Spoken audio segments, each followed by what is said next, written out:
You ever notice how people show their true colors when they're outside their comfort zone?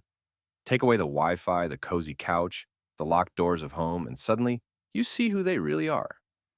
I found that out the hard way because my wife didn't just cheat on me in our everyday life. She cheated on me in the middle of the woods while we were supposed to be surviving together. Let me explain. It was supposed to be an adventure. A group of us, me, my wife Sarah, and a few of our closest friends, decided to spend a weekend out in the forest. No tents, no phones, no luxuries, just fire, knives, and whatever we could find. A survival challenge, they called it. I thought it would bring us closer. I thought stripping away the noise of the modern world would remind Sarah and me why we fell in love in the first place. I was wrong. From the very first night, I noticed the way she looked at him.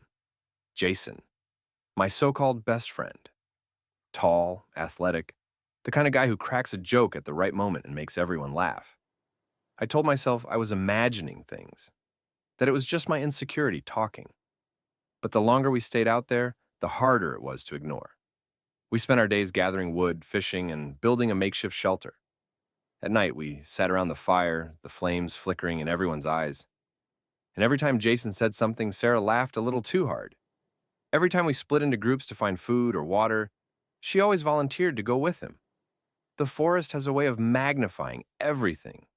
There are no walls, no locked doors, no distractions, just raw human instinct. And I could feel her slipping away from me, right in front of my eyes. On the third night, it happened. We had set up camp deeper in the woods. The fire crackled, shadows danced, and one by one, everyone drifted off to sleep.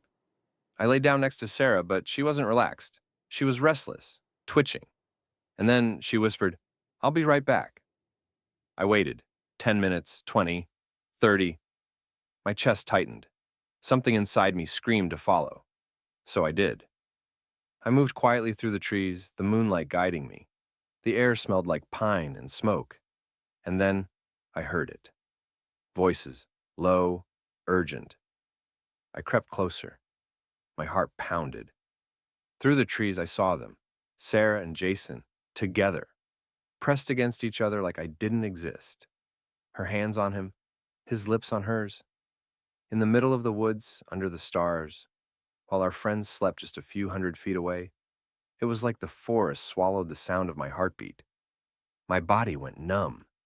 My mind screamed, but my mouth couldn't form words. They didn't even check if anyone was watching. Maybe they didn't care. I turned and stumbled back through the dark, branches whipping at my face. My stomach churned. My chest felt like it was collapsing in on itself. By the time I reached camp, I was shaking so badly I thought my legs might give out. I laid down, eyes wide open, staring at the black sky through the trees, and when Sarah slipped back into the shelter, sliding down next to me as if nothing had happened, I didn't move.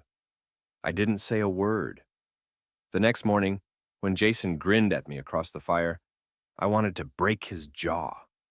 When Sarah leaned against me, pretending nothing was wrong, I wanted to scream, but I didn't, because I wanted her to reveal herself. I wanted her to come clean. She never did. That survival trip ended, but something inside me didn't survive it. Trust, love, the idea that Sarah was mine and I was hers. The woods stripped everything down to the core, and what I saw in the firelight, in the shadows, in the way she touched him, it told me all I needed to know. My wife wasn't mine anymore. She belonged to the man who betrayed me in the dark, while the forest kept their secret.